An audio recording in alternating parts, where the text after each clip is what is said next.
Many Filipinos grow up with the belief that money is the root of all evil. And most young generations, they prioritize materialistic wealth such as fashion, gadgets, and dining out. This mindset keeps people from thinking about how to build wealth or invest for the future.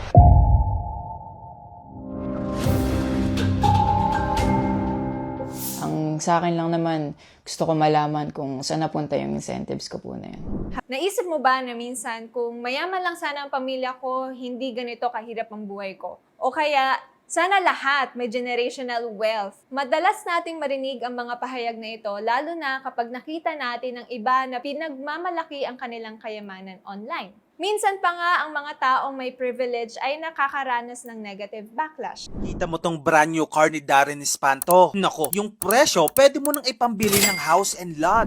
But let me ask you this. Do you know someone who used to be financially comfortable but ended up struggling to bring wealth back to their family? Or families who seem stuck in a cycle of financial hardship generation after generation? Today, we'll dive deep into why wealth doesn't last and how you can break free from this cycle. Alam mo ba na 90% ng mayayamang pamilya ay nawawala ang kanilang yaman sa loob ng 3 henerasyon? According to a global study by the Credit Suisse Global Wealth Report, most wealth is gone within just a couple of generations. The same happens in the Philippines. There are countless stories of businesses collapsing or estates being lost because of poor financial planning. Bilang isang lisensyadong financial advisor na lumaki sa pamilyang mga financial advisors na nakatulong sa mahigit 1,000 pamilya upang masiguro ang kanilang hinaharap, nakita ko mismo ang panganib ng mga maling desisyon sa pera. Ngayon, nais kong i-share ang knowledge tungkol sa kung bakit bihira ang generational wealth sa Pilipinas. Magsimula tayo sa isang bagay na madalas nating maranasan ngunit hindi natin laging makontrol. Ang politika. Corruption is a major issue that affects economic development in the Philippines. According to the Transparency International, the Philippines ranked 116th out of 180 countries in the 2022 Corruption Perceptions Index. This corruption slows down progress, especially in rural areas where funds meant for development often disappear. Take the recent Typhoon Christine that hit the Bicol region, for example. The Philippines is one of the most disaster-prone countries in the world, located within the Pacific Ring of Fire and regularly hit by an average of 20 typhoons a year. The effects of climate change have only made these events more frequent and severe. According to a 2021 report from the World Bank, the annual damage caused by the natural disasters costs the Philippines an estimated $10 billion or about 4% of the country's GDP. Ngunit sa kabila ng mga nakakabahalang mga numerong ito, ang tugon ay tila pansamantalang solusyon lamang. Mga relief goods, pansamantalang tirahan at iba pa. Sino ang higit na apektado ng mga paulit-ulit na sakuna? Mga pamilya, maliit na negosyo, mga empleyadong nawawalan ng kita dahil sa mga pangyayaring ito. Isipin mo ang baha o pagkasira ng bahay mo. Hindi lamang emosyonal na epekto ang hatid nito, kung hindi pati na rin pinansyal. Pag-aayos ng bahay, pagpapalit ng mga kagamitan, at pagbawi sa nawalang trabaho ay mabigat na gastusin na maaaring mauwi sa pagka-bankrupt. It's actually our government. Many families are forced to dip into their savings, take out loans, or rely on financial assistance that may or may not come. We often see administrations create programs that could help lift people out of poverty, but these projects are left unfinished when new leaders come into power. While this is an issue we cannot easily solve, we do have control over one key factor. Hindi ko deserve to, pero malay natin, deserve ko to next week or next month, so in advance ko na. So kung may gusto man kayong bilhin nyo na para hindi nyo na iniisip. Personal financial choices play a huge role in why Filipinos struggle with wealth. Many Filipinos grow up with the belief that money is the root of all evil. This mindset keeps people from thinking about how to build wealth or invest for the future. The Philippines is also a consumer-driven economy. We prioritize spending on luxury items even if we can't afford them. A study by Euromonitor International found that Filipinos spend more than 30% of their income on discretionary items such as fashion, gadgets, and dining out.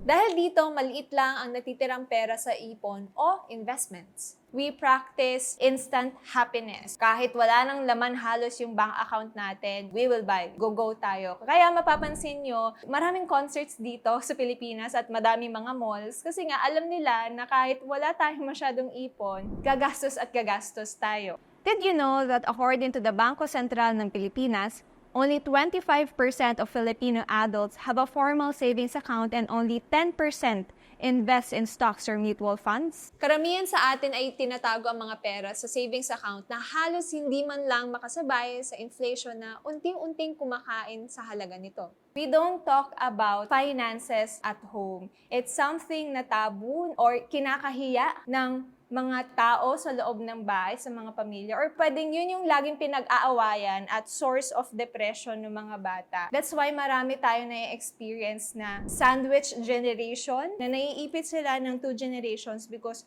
wala silang choice kung hindi gumastos para sa nanay-tata nila at the same time para sa bagong magiging pamilya nila. That's why pagtanda nila, mahirap din sila. Ang mas malala pa, patuloy ang paglaganap ng mga scam. According to a 2019 report by the BSP, Filipinos lost 2 billion to fraudulent investment schemes. The victims? Often teachers, OFWs, and retirees who were looking for quick returns but ended up losing their hard-earned money. Lastly, let's talk about estate planning. Maraming Pilipino ang umiiwas sa pagpaplano para sa kung ano ang mangyayari pagkatapos nilang pumanaw. Dahil ayaw nilang isipin ang kamatayan o iniisip nila na ang pamilya na lang ang bahala rito. Ngunit ayon sa Philippine Institute for Development Studies, ang mga hindi natapos na usaping estate sa Pilipinas ay maaaring abutin ng 5 hanggang 10 taon bago masettle, na nagiging sanhi ng mga alitan sa pamilya at pagkawala ng yaman. One classic example is the story of a prominent business tycoon who built a successful company. When he passed away, his heirs couldn't agree on how to divide the estate. This led to the sale of the family business, and in just a few years, it was gone. Ang tamang estate planning sana ang makakapagpaligtas dito. Sa kabilang banda, may isang kwento ng isang breadwinner na kumuha ng life insurance na inaakala niya magsisiguro sa kinabukasan ng kanyang pamilya. Ngunit pagtapos ng kanyang pagpanaw, mabilis na ginastos ng pamilya ang nakuhang pera para sa isang bagong motorsiklo, mas malaking TV, at mga bagong appliances. Sa loob ng wala pang 1 taon, naubos na ang pera. At sino ba ang makakalimot sa kwento ng isang lalaki mula sa Mindanao na nanalo sa loto? Ginastos niya ang milyon-milyon sa mga kotse, mansion, at walang katapusan na party. Within 5 years, he was broke again. Financial experts have pointed out time and time again that budgeting and wise investments are key. But if only he had sought guidance, things could have been different. Bakit nga ba mahirap tumagal ang yaman sa Pilipinas? Malaking bahagi ng problema ay ang scarcity mindset natin. Niisip natin ang kayamanan bilang bagay na dapat ipagdiwang ngayon, sa halip na itago para sa mga susunod na henerasyon. Hindi rin natin maikakaila na hindi tinuturo ng ating sistema ng edukasyon ang personal na pera. Sa katunayan, ayon sa DepEd, tanging 2% lamang ng mga pampublikong high school ang nagtuturo ng financial literacy. Marami din mga bata na takot pag-usapan yung pera or nahihiyang pag-usapan yung pera because growing up, yung naririnig nilang lingwahe is always negative. We lack financial education. So imagine nyo, even yung mga teachers, sila mismo may utang, sila mismo hirap sa pera. So paano na yung mga estudyante? The financial education system natin is very, very poor. In fact, halos hindi na siya tinuturo sa school how to handle money. Maraming reasons kung bakit tayo nagpe-fail financially. Ngunit ang magandang balita ay mayroon tayong choice. You have the power to take control of your income.